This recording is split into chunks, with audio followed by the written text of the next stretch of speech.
all of them back there. Oh, that's a lot, Marco. That's a lot, Marco. I think they probably think I'm going to be announcing that Marco is going to be vice president. Because that's a lot of press. That's a lot of press. It was former President Trump kind of teasing about whether or not Senator Marco Rubio of Florida will be his running mate. That was during his rally last night in Doral, Florida.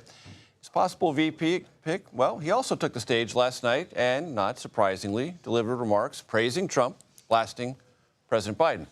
Rubio is one of several Republicans confirmed to be on the former president's vice presidential shortlist. CBS News Miami reporter Jim DeFede joins us now. Jim, what do you think Marco Rubio's status is presently in the Veep Stakes competition? The reporting I have tells me that he is still on the short list, but that there is really no way of knowing where Donald Trump is ultimately going to land.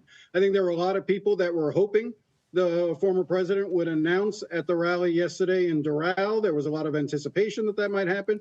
In speaking to other Republicans here, they were kind of hoping for it. But then a few also told me at the same time that they realized that the president's campaign didn't really want to get in the way of all of Joe Biden's bad press by making a VP announcement on yesterday. So as a result, they just sort of let it dangle. Now, we know that the announcement has to come in the next few days, but we'll see. Now, the counter view to Marco being the pick is, and this is what I keep hearing more and more, is Marco too much of his own person in some ways to fit Donald Trump, what Donald Trump wants as a vice president? Does Marco Rubio's ambition lead him to be someone who Donald Trump couldn't necessarily trust as his number two?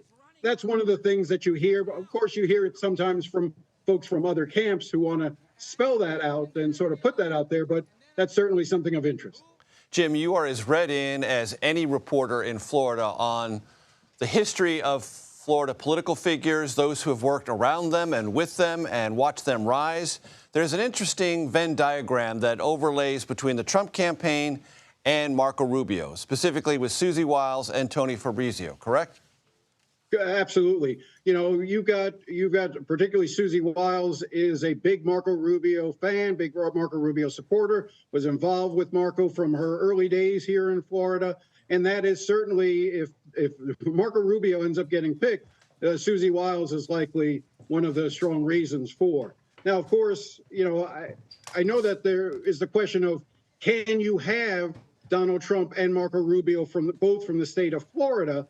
And is, I think, our general understanding of the way the Constitution works on that is it wouldn't prevent him from picking Marco Rubio. But if Marco Rubio maintains his residency here in Florida, he would have to, well, Donald Trump would lose access to the 30 electoral votes. Florida's electors wouldn't be able to vote for both men. But that's an easy fix. And one of the easy fixes, and Donald Trump seemed to suggest that it wasn't really going to be a problem, is Marco Rubio's history. You just had a segment where you talked about states that are now leading Republican. One of those is Nevada. Marco Rubio has a long history in Nevada. Marco Rubio, when he was about 8 years old, his entire family, because they were out of work here in Miami after immigrating from Cuba, moved to Las Vegas. His mom worked as a maid for a hotel maid on the Strip. His father was a bartender at one of the casinos. You know, Marco Rubio was actually baptized a Mormon, little known fact, during his time in Nevada. Now, of course, when they came back to South Florida, he went back to the Roman Catholic Church. But for a time, Marco Rubio was a Mormon. You know, he was there from about roughly the age of 8 to 14. And so he has a lot of cousins. He has other family there. And that Hispanic vote in Nevada, if you basically take Marco Rubio and plop him in Las Vegas, and basically he camps out there and works Arizona, New Mexico, and Nevada, that could make strong political sense. That's what Marco Rubio, I think, has going for him more than anything else right now. And Jim, also word today that Florida's governor, Ron DeSantis, has been, quote unquote, added to the Republican National Committee speaking schedule next week. Yeah, I'm sure it was just an oversight that his name wasn't on the original list. But that's another interesting dynamic with the Rubio part of it.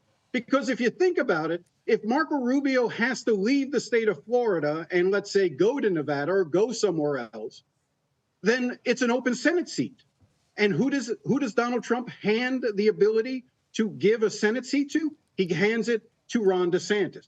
Does he want to give Ron DeSantis the power to pick the next senator from Florida as well?